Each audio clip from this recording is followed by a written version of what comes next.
आपके प्रेडिक्शन के बाद भी, तो आगे चल के कुछ संभलती हुई दिख रही है बीजेपी पार्टी की और कुछ बाकी है? देखिए, ऐसा है कि मैं हमेशा कहता हूं कि नियति अपना काम करती है। भाग्य जो है लिखित है। आदमी के हाथ में 10-20% होता है, बाकी लिखित होता है। रंक से आदमी राजा बन जाता है और राजा से रंक बन जाता है। भविष्य किस तरफ जाता जाता किस तरफ चला जाता है, कहां 160 सीटों पे भारतीय जनता पार्टी जीतने का प्रयत्न कर रही थी, कहां 60 के ऊपर ही अपने आप को संतुष्टि करनी पड़ी। मगर आपने जो सवाल किया है, इस सवाल को बहुत ही समझदारी से लेना पड़ेगा। जैसे आपने पहले ही मुझे बता दिया था कि ऐसा ऐसा सवाल है, तो भारतीय जनता पार्टी की बार बार कहता हूं मैं, अभी तो लोगों को याद हो गया होगा कि वृश्चिक राशि है।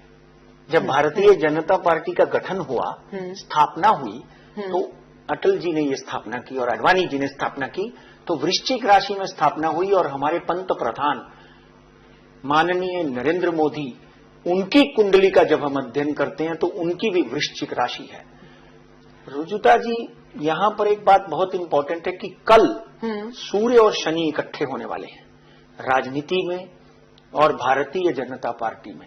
सूर्य और शनि वृश्चिक राशि में इकट्ठे होने वाले हैं, यानी इन दोनों की कुंडली, बीजेपी की भी और साथ में नरेंद्र मोदी की भी। अच्छा, तो कहीं न कहीं अंदरूनी कलह जो है भारतीय जनता पार्टी की सामने आएगी।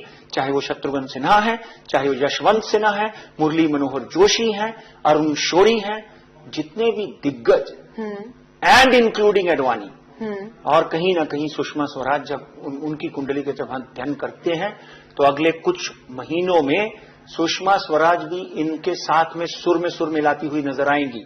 इसलिए भारतीय जनता पार्टी के कर्णधार श्री नरेंद्र मोदी को बहुत बड़ी बड़ी चुनौतियों का अंदर से सामना करना पड़ेगा। डेफिनेटली अच्छे दिनों का आभास जो है वो आदमी को होता है, और पहले सबसे अपनी पार्टी के अंदर अच्छे दिनों को लाना पड़ेगा, तब जाकर कहीं ना कहीं देश के लिए अच्छे दिन आ सकते हैं। ये बहुत अच्छी बात कही आपने। अगर अच्छे दिन की शुरुआत हमें करनी है तो घर से करनी है पहले। लेकिन वो किस तरीके से आप देखते हो बीजेपी की आगे की जो रहेगी, वो किस तरीके से बीजेपी की पार्टी आगे जाती हुई आपको दिखती है? क्योंकि जो दिग्गज उन पक्ष में है वो पहले से अब अपना मन बना चुके हैं कि खुलेआम आके अपनी बातें कहेंगे। हाँ, देखिए, खुलेआम विरोध शुरू हो चुका है। पहले तो फुसफुसाहट होती थी, मगर दिल्ली में इतना बड़ा पराभूत, इतनी बड़ी हार के बाद में महागठबंधन ने इनको इतनी सीटों से हराना, वहां पे भी तो महागठबंधन स्वीप कर गई ना। तो यहां ये दोनों जगह से भारतीय जनता पार्टी डेफिनेटली कोई ना कोई बड़ी सीख। ये ज्योतिषीय कार्यक्रम है। ज्योतिष के माध्यम से डेट ऑफ बर्थ के अमित शाह, नरेंद्र मोदी, सुषमा स्वराज, राजनाथ सिंह, तो क्या हम कह सकते हैं कि बीजेपी के जो दिग्गज है उनकी पत्रिका अब इस समय उनके जो बिल्कुल वो अच्छे चल रहे हैं? नहीं, अच्छे नहीं चल रहे हैं, अच्छे चल नहीं रहे हैं। क्योंकि भारतीय जनता पार्टी की कुंडली में वृश्चिक राशि पे 7.5 लगी हुई है, उसके ऊपर सूर्य और शनि का विषयोग शुरू हो जाएगा। उसके बाद में नरेंद्र मोदी की कुंडली, कहीं भी अगर आप देखेंगे तो अच्छे दिनों का आभास आम आदमी को नहीं है। दाल 210 रुपए किलो हो चुकी है, सब्जियां महंगी हो चुकी हैं। कहां है? आप एक गैस सिलेंडर का 600 रुपए 500 रुपए दे रहे हो। तो अपने घर की जो कला है, इनको दूर करने के लिए अभी नरेंद्र मोदी विदेश गए हुए हैं, और अपने घर की कला को दूर करने के लिए इनको एक मुहावरा है, नाकों चने चबाने पड़ेंगे, बहुत मेहनत करनी पड़ेगी, तब जाकर कहीं ना कहीं इनके घर की। क्योंकि शत्रुघ्न सिन्हा, अरुण शौरी, मैं जो नाम ले चुका हूं, ये लोग एक नया गठबंधन भारतीय जनता पार्टी में बनाकर नरेंद्र मोदी के लिए एक बहुत बड़ी चुनौती खड़ा कर सकते हैं। और जब आपसी क्लेश हो, कहते हैं जब घर में क्लेश हो तो लक्ष्मी दूर भागती है, संतुष्टि नहीं होती। उस दिन के बाद अगर आप नरेंद्र मोदी और अमित शाह उनके फेशियल एक्सप्रेशन, बॉडी लैंग्वेज देखो तो कहीं ना कहीं ढीली पड़ी हुई है। तो वहां मैं वही पूछ रही थी इनफैक्ट कि ये जो आप बिहार बीजेपी का अंदरूनी गठबंधन है जिनकी आप बात कर रहे थे, तो ये गठबंधन अब सक्रिय हो चुका है और अमित शाह जो है उन्हें नहीं चाहिए बतौर प्रेसिडेंट, पार्टी प्रेसिडेंट। तो अमित शाह की कुंडली इस वक्त एक्चुअली क्या कहती है? क्या वो बने रह सकते हैं बीजेपी अध्यक्ष के? देखिए, आपने बहुत ही सुंदर सवाल किया है। और जब उनकी कुंडली का हम अध्ययन करते हैं तो 22/10/1964 यानी 22 अक्टूबर 1964 को उनका जन्म हुआ। और जब कुंडली में हम अच्छी तरह से खंगालते हैं उनकी कुंडली, तो डेफिनेटली एक चाणक्य की भूमिका उन्होंने भारतीय जनता पार्टी के लिए निभाई और नरेंद्र मोदी को 220 सीटें 330 सीटें देने में कामयाब हुए। मगर कहीं ना कहीं 19 फरवरी 2015 के बाद उनकी कुंडली में एक ऐसे योग का निर्माण हुआ है, उत्पात योग, कि जो अपने हैं वो ही उनके लिए कहीं ना कहीं घातक सिद्ध हो रहे हैं। और उनके लिए इस वक्त देखिए, हजारों कोशिशों के बावजूद भी दिल्ली में इलेक्शन हारे, हजारों कोशिशों के बावजूद भी मोदी जी की इतनी रैलियां होने के बावजूद भी बिहार में उनकी बुरी तरह से हार हुई। अब हम अमित शाह की कुंडली का जब हम अध्ययन करते हैं तो अगले 3 से 6 महीनों में अमित शाह को अपनी अध्यक्षता का पद छोड़ना पड़ेगा। ये बहुत बड़ी भविष्यवाणी अच्छा। है। जय महाराष्ट्र के जी हाँ। प्लेटफॉर्म की एक बहुत बड़ी भविष्यवाणी है कि माननीय अमित शाह जो है उनको अपना अध्यक्ष पद छोड़ना पड़ेगा। भारतीय जनता पार्टी को एक ऐसे अध्यक्ष को ढूंढना पड़ेगा जो सर्वसम्मति से सबके लिए प्रिय हो। क्योंकि एक बात तय है रुजुता जी कि नरेंद्र मोदी राष्ट्र की सेवा करने के लिए तत्पर हैं। राष्ट्र के झंडे को फहराने में वो कोई भी कमी नहीं कर रहे। भारतीय जनता पार्टी चाहे आरएसएस का साथ लेकर काम कर रही है या किसी भी चीज का साथ लेकर काम कर रही है, भारतीय जनता पार्टी को आगे ले जाने में नरेंद्र मोदी सक्षम है।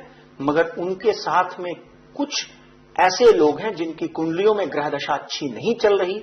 इसलिए भारतीय जनता पार्टी के कर्णधार नरेंद्र मोदी, अमित शाह, राजनाथ सिंह, सुषमा स्वराज फूंक फूंक कर कदम रखना पड़ेगा। इन सब में एक सितारा आगे आकर चमकेगा, इस बात को याद रखें। उस सितारे का नाम है, महाराष्ट्र से एक सितारा आके चमकेगा, उसका नाम है नितिन गडकरी, जो आगे आकर भारतीय जनता पार्टी, कल भी उन्होंने 2-3 दिन पहले बोला कि हार और जीत होती रहती है, मगर नरेंद्र मोदी, मैं उनके साथ सहमत हूं कि देश की सेवा करने में कोई कमी नहीं छोड़ रहे हैं और वो करते रहेंगे। मगर कहीं ना कहीं अमित शाह की कुंडली में उत्पात योग और विष योग का निर्माण हुआ है। उनको इस पदवी से शायद दूसरी जिम्मेदारी दे दी जाए, ऐसा उनकी कुंडली से प्रतीत होता है। और अभी जिनका आपने नाम जिक्र किया, नितिन गडकरी जी, वो फिलहाल समन्वय की भूमिका निभाते हुए अभी हमें दिख रहे हैं। बीजेपी के जो दिग्गज है और नरेंद्र मोदी और अमित शाह, इन सबके बीच में सबको लेके साथ चलने की कोशिश करते हुए हमें दिख रहे हैं। बिल्कुल सही है। लेकिन इन सबके चलते हुए फिलहाल जो हमारी नरेंद्र मोदी जी ने बनाई हुई सरकार है, उसके बारे में आप क्या सोचते हो? क्योंकि विदेश नीति, अपनी विदेश नीति लेके सरकार आगे जाने की कोशिश कर रही है, काफी कुछ चीजें हैं जिनको लेके सरकार आगे बढ़ने की कोशिश कर रही है, तो वहां आपको क्या दिखता है? देखिए, वृश्चिक राशि पे शनि और सूर्य की युति, कल रात को सूर्य जो है वो तुला राशि से वृश्चिक राशि में अपने मित्र मंगल की राशि में और अपने शत्रु शनि के साथ में विराजमान हो जाएगा। ये एक तिक्रम जो त्रिशंकु, ऐसा ये जैसे सरकारें होती हैं ऐसे ही एक त्रिशंकु युति जो बन रही है, उसका परिणाम कहीं ना कहीं भारतीय जनता पार्टी के ऊपर नकारात्मक ज्यादा पड़ेगा, सकारात्मक कम। इस परिणाम से अर्थनीति, राजनीति में भूकंप आएगा। भूकंप, राजनीति में भूकंप आएगा, राजनीति का स्तर गिरेगा, भारतीय जनता पार्टी का भी सामाजिक स्तर गिरेगा, जिसके कारण इनको आगे फूंक फूंक कर कदम रखना पड़ेगा। इस बात में कोई दो राय नहीं कि 2019 तक माननीय नरेंद्र मोदी जो है इस देश के पंत प्रधान बने रहेंगे, मगर 17/7/2017 तक कहीं ना कहीं उनको अपने ही घर में बहुत से विरोधियों के स्वर झेलने पड़ेंगे और वो विरोधी सत्य बोलेंगे मगर ये सुनेंगे नहीं। इसलिए कहीं ना कहीं इनकी सामाजिक प्रतिष्ठा के ऊपर भी आंच आएगी। इसलिए मैं इस प्लेटफॉर्म के माध्यम से माननीय नरेंद्र मोदी को एक ब्राह्मण होने के नाते सलाह देता हूं कि सुनो सबकी, करो अपनी, मगर करो वो जो राष्ट्र की सेवा के लिए हो। जी हाँ। इसलिए आपसे, आप देश के कर्णधार हो, राष्ट्र को आपके ऊपर बहुत सी उम्मीदें हैं, राष्ट्र की सेवा आप कर रहे हो, राष्ट्र का झंडा आपने अमेरिका में फहराया, जापान में फहराया, अब लंदन में फहरा रहे हो। डेफिनेटली आपके ऊपर हम सबको बहुत उम्मीदें हैं।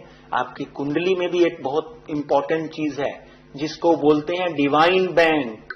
ए पर्सन, जो आदमी ओबामा को मिलने जाता है नवरात्रों के दिनों में 9 दिन का निर्जल उपवास रखता है, तो उसके पास एक डिवाइन बैंक है जिसके कारण वो वापस कहीं ना कहीं अपनी पॉपुलैरिटी गेन करने में कामयाब होगा। धर्म और आशीर्वाद, ये 2 चीजें व्यक्ति के जीवन में ऐसी हैं जो एक तो संस्कार सिखाती हैं, दूसरी सफलता की सीढ़ियां चढ़ते हुए आदमी आगे बढ़ता रहता है। मगर आप ग्रह दशा ये कहती है आज आप अति आत्मविश्वास से लबरेज हैं, उस अति आत्मविश्वास से बाहर निकलो और बैठकर समन्वय नितिन गडकरी जैसे लोगों की सलाह लें और आगे बढ़ें। बिल्कुल बिल्कुल। दो चीज है इनमें से जो आपने कही है। एक तो अमित शाह को शायद अध्यक्षता छोड़नी पड़ेगी शायद बीजेपी की, और दूसरे जो नेता उभर कर आएंगे वो रहेंगे नितिन गडकरी जो महाराष्ट्र से है। ये 2 चीज भविष्यवाणी आज राजमंत्र में हमने देखी है। तो महाराष्ट्र का जब जिक्र हो ही चुका है तो ये भी हम जानना चाहेंगे कि महाराष्ट्र में आगे क्या राजनीतिक हालचाल आपको दिखते हैं। बहुत बढ़िया सवाल किया आपने, क्योंकि हम जय महाराष्ट्र चैनल के ऊपर यह कार्यक्रम करते हैं और जय महाराष्ट्र के चैनल पर महाराष्ट्र की बात होना बहुत जरूरी है। अब हम महाराष्ट्र की तरफ आते हैं, राष्ट्र की तरफ से। तो यहां पर देवेंद्र फडणवीस बिल्कुल नरेंद्र मोदी की तरह राष्ट्र की सेवा, महाराष्ट्र की सेवा करने के लिए ठाम है, यानी एकदम स्थिर है और उन्होंने करनी है। There is no to doubt in सत्ता में रहें या ना रहें। बेसिकली उनकी जो बैकग्राउंड है वो आरएसएस की बैकग्राउंड है और राष्ट्र में वहां पर तो राष्ट्रभक्ति सिखाई जाती है। सेकेंडली, उनकी कुंडली का जब हम अध्ययन करते हैं, महाराष्ट्र की कुंडली का जब हम अध्ययन करते हैं, जब महाराष्ट्र गुजरात से अलग हुआ, जब महाराष्ट्र गोवा से अलग हुआ, तो तीनों कुंडलियां में देखकर उसका जब विश्लेषण करता हूं तो 26 नवंबर से लेकर 10 दिसंबर तक महाराष्ट्र में बहुत से फेरबदल होंगे। हो सकता है 8 से 10 मिनिस्टर्स को हटाया जाए और 8 से 10 मिनिस्टर्स को बढ़ाया जाए। यहां पर भारतीय जनता पार्टी की सहयोगी पार्टी शिवसेना जो है उनको थोड़ा सा एलिवेट किया जाए, इसलिए उद्धव ठाकरे और शिवसेना के लिए बहुत अच्छी खबर है। उनके लिए यहां पर 1-2 नेता और बढ़ सकते हैं। फिर शिव संग्राम हमारे विनायक मेटे हैं, उनको भी कहीं ना कहीं एक कैबिनेट मंत्रालय या स्टेट मंत्रालय मिल सकता है। फिर जानकर हैं, उनको मिल सकता है। तो जो कहीं ना कहीं भारतीय जनता पार्टी एकला चलो, अकेले चलने का नारा लगा रही थी, वो हो सकता है अपनी सहयोगी पार्टियों का थोड़ा बहुत समर्थन लेना शुरू कर दें, क्योंकि कहीं ना कहीं अकेले उन्होंने देखा कि हम हार की तरफ जा रहे हैं, हम लॉस की तरफ जा रहे हैं। एक ट्रायल एंड एरर मेथड जो उनका था उसमें उनको कहीं ना कहीं महाराष्ट्र में एक जो हमने नतीजे देखे हैं उसके मुताबिक तो यही लग रहा है कि सबको साथ लेके बीजेपी को अब चलना चाहिए। दोनों नतीजे कोलंबली और कल्याण डोंबिवली और कोल्हापुर के ये तीनों तीसरा नतीजा बिहार का, इन तीनों नतीजों से डेफिनेटली भारतीय जनता पार्टी के दिग्गज जो है इनको आगे की चाल जो है उसमें बदलाव लाएंगे और यहां पर बदलाव आएगा। शिवसेना के लिए अच्छी खबर है, शिवसेना को डेफिनेटली आगे जाकर कुछ नेताओं को आगे भी बढ़ाया जाएगा और शिवसेना को काम करने की छूट मिलेगी। ये चीजें क्योंकि कहीं ना कहीं विवाद रोज दिखता था, मगर आज जब आप देखते हैं कि मेरा सगा भाई उसको कोई तकलीफ है तो उसको साथ में लेके चलने में ही अक्लमंदी है। एक अकेला दो, ये सब जो बदलाव आप कह रहे हो महाराष्ट्र की राजनीति में, वो कब से हमें सामने आते दिखेंगे? ये ज्यादा से ज्यादा आपको 10 से 12 दिसंबर 2015, इससे पहले नजर आते, इसी साल में नजर आते हुए दिखाई देंगे। मगर याद रखें, वृश्चिक राशि शनि और सूर्य और बाद में बुध मार्केट के लिए, अर्थनीति के लिए, राजनीति के लिए, विदेश नीति के लिए अच्छा नहीं है। रुजुता जी, आई प्रेडिक्ट वन थिंग मोर, अगले 40 से 50 दिनों में 1-2 महीने के अंदर उत्तर Bharat, Nepal, Pakistan, Afghanistan, Iran, Malaysia, Indonesia, इन जगहों पे एक भूकंप आने, क्योंकि वृश्चिक मंगल की राशि है, एक भूकंप आने का योग बनता है। पृथ्वी हिलती है जब भी शनि की राशि, मंगल की राशि में शनि और सूर्य आकर बैठते हैं। सूर्य देश का नेता है, सूर्य देश की आत्मा है, इसलिए नेता कौन है, नायक कौन है? नरेंद्र मोदी। उनको अपनी सुरक्षा का ध्यान रखना पड़ेगा। बड़े बड़े नेता जो अकेले चल पड़ते हैं, उनको अपनी सुरक्षा और अपने सुरक्षा कर्मियों की अवहेलना नहीं करनी चाहिए, सुनना चाहिए। कहीं ना कहीं पेरिस में जो कांड हुआ है, इस तरह के कांड भारत में भी हो सकते हैं। आतंकवाद बढ़ेगा, धरती के ऊपर भूकंप आने के योग बनते हैं, राजनीति का स्तर गिरेगा, क्योंकि ये आज से नहीं, सतयुग से ये ग्रह दशा अपने आप को दिखाती है। जब जब सूर्य शनि इकट्ठे हुए हैं, तब तब महायुद्ध भी हुए हैं। बॉर्डर के ऊपर भी हमको सिक्योरिटी बढ़ानी पड़ेगी। एक्चुअली ये जो बॉर्डर सिक्योरिटी की बात आप कर रहे हो, मैंने सुना है पिछले 2-3 हफ्तों से आप इसके बारे में चेतावनी, हमें कहना चाहिए, सरकार को देते आए हो। तो ये एक मुद्दा अहम है जिसके ऊपर मतलब हम भी कह रहे हैं और सरकार को भी ध्यान देने की जरूरत है। अब बात करते करते आपने तो कह ही दिया है कि आर्थिक जो वातावरण रहेगा इसके बाद कुछ दिनों के लिए ठीक नहीं रहेगा। हम देख ही रहे हैं, पिछले हफ्ते भी मार्केट ने काफी गिरावट देखी है। इसके आगे फेडरल मीटिंग है, बाहर से जो दबाव दिख रहा है, आतंकवाद का दबाव दिख रहा है, वो भी झेलना है मार्केट को। आप क्या भविष्य इसके बारे में क्या कहता है, शेयर बाजार के बारे में आने वाले हफ्ते के लिए, महीने के लिए? फिर ग्रहों के साथ चलता हूं मैं, क्योंकि मैं तो जी हाँ, ज्योतिषी हूं। जी हाँ, मैं तो साथ में घटनाओं के ऊपर भी डेफिनेटली, जब भी हम आर्थिक भविष्यवाणी करते हैं तो न्यूज ड्रिवन भी होती है और ग्रहों के ऊपर भी चलती है। ये मिश्रित फल लेकर हम लोग भविष्यवाणी करते हैं। वृश्चिक राशि में बुध भी आ जाएगा, मंगल के साथ में शत्रु की राशि में बुध आ जाएगा। बुध ट्रेडिंग यानी शेयर मार्केट के साथ में जुड़ा है, कमोडिटी मार्केट के साथ में जुड़ा हुआ है। बुध व्यापार के साथ में जुड़ा हुआ ग्रह है ज्योतिष शास्त्र में। मित्रों, 17 तारीख को बुध भी वहां पर आके वृश्चिक राशि में 3 ग्रह, सूर्य, शनि और बुध। सूर्य और बुध तो बुद्धादित्य योग बनाते हैं, इसलिए कुछ बुरी खबरों के साथ में अच्छी खबरें भी डेफिनेटली मिलेंगी। मगर ट्रेडिंग में एक बहुत बड़ा तहलका मचेगा। बॉम्बे स्टॉक एक्सचेंज का स्तर पिछले हफ्ते हमने बोला था 25,500 हो सकता है, ये 25,500, 25,600 के करीब चल रहा है। ऊपरी स्तर इसका 26,000 के ऊपर जाता दिखाई नहीं देता। In this week, coming week में ऐसा लग रहा है कि मार्केट 25,000 का आंकड़ा तोड़ देगी और 24,800, 24,600 भी आ सकती है, क्योंकि बाजार में ब्लैक डे भी एक अगले 40 दिनों में आ सकता है। पेरिस तक की घटना, महागठबंधन की सरकार, चाहे अरुण जेटली ने कुछ कंपनीज को कुछ सहूलियत दिए हैं, आपने देखा होगा, मगर एफडीआई के जरिए दिए हैं।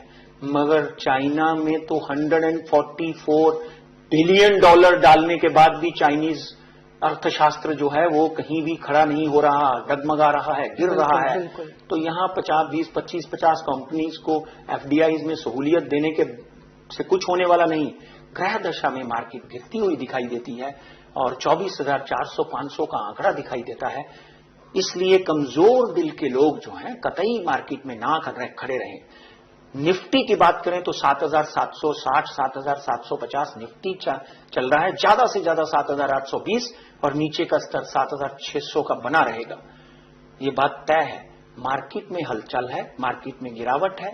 सोने के भाव की बात करते हैं, सोने में निवेश कर सकते हैं इस समय।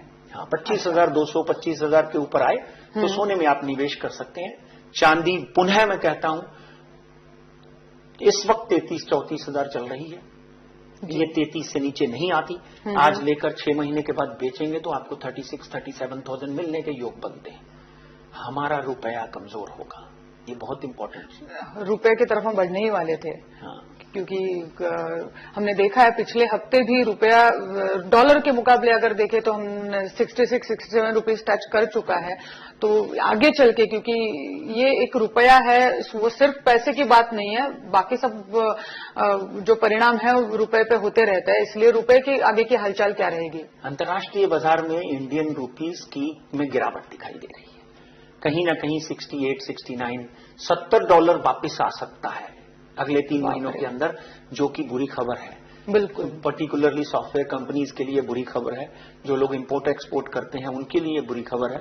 मगर क्योंकि ग्रह दशा ऐसी है, उसमें नरेंद्र मोदी या भारतीय जनता पार्टी कुछ नहीं कर सकती। तेल के भाव में $40, $41 आया हुआ है पर बैरल, 2800-900 के करीब घूम रहा है इंडियन में। इसमें आप देखिए 3 कमोडिटीज में आप इन्वेस्ट कर सकते हैं, बुलिश हैं हम।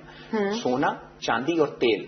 प्रॉपर्टी में गिरावट दिख रही है, रुपए में कमजोरी की वजह से प्रॉपर्टी में और गिरावट आने के योग बनते हैं। अच्छा मित्रों, मैं यहाँ पे आपको एक बहुत इंपॉर्टेंट सावधानी बोलना चाहता हूं कि हम प्रेडिक्ट करते हैं, भाग्य आपका है, इसलिए अपने एनालिस्ट की सलाह लें, हमारी प्रेडिक्शन को कंसिडर करें, मगर we are not responsible for your losses and profits.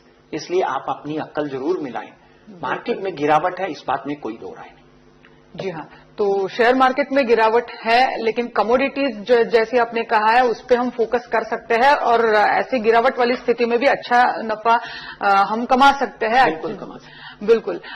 जैसे अब हम जिक्र तो हम कर चुके, फ्रांस में जो आज आतंकी हमले हुए उसका हम बहुत बड़ी बात करने जा रही हैं आप। जी हाँ, तो हुआ है और हम भारत में रह के तो हमें पता है कि आतंकवाद क्या है। वेस्टर्न वर्ल्ड इन हादसों के बाद पूरी तरह से उन्होंने तो इमरजेंसी हिल गया है, इमरजेंसी भी फ्रेंच में डिक्लेयर कर दी है। तो ये सब हालात जो है, क्या आप संभलते हुए दिखते हैं आने वाले कुछ दिनों में? देखिए, सत्य को पचाना बहुत मुश्किल है। सत्य कटु होता है। हमने महागठबंधन की जब भविष्यवाणी की तो वो एक कटु सत्य था, मगर वो हुआ। मित्रों, भूकंप की भविष्यवाणी की थी इसी साल, बहुत से दर्शकों को याद होगा, तो वो नेपाल में हुआ। मगर सत्य बोलना, कुंडली के विश्लेषण करके आप तक पहुंचाना, ये मेरा धर्म है, इसलिए मैं अपने धर्म का पालन करता हूं। अच्छे दिन पूरे विश्व में शांति के नहीं है।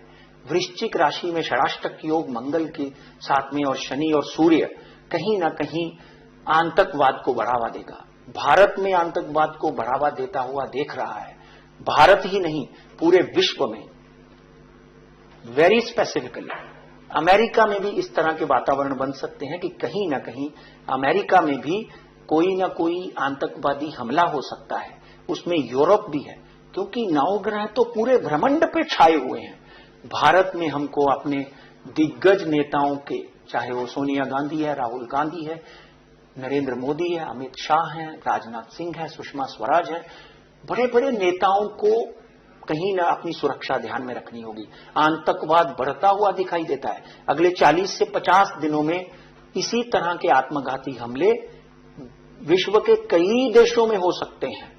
इसलिए हमको लगाम लगानी पड़ेगी, मगर हम राजमंत्र के माध्यम से विश्व शांति के लिए प्रार्थना करते हैं और चाहते हैं कि हे भगवान, इस देश में, इस राष्ट्र में, महाराष्ट्र में और विश्व में शांति स्थापित हो। जो लोग आतंकवाद फैला रहे हैं उनको सद्बुद्धि दे। बिल्कुल, राजमंत्र के जरिए इतना तो हम कर ही सकते हैं, शांति की प्रार्थना कर सकते हैं सबके लिए।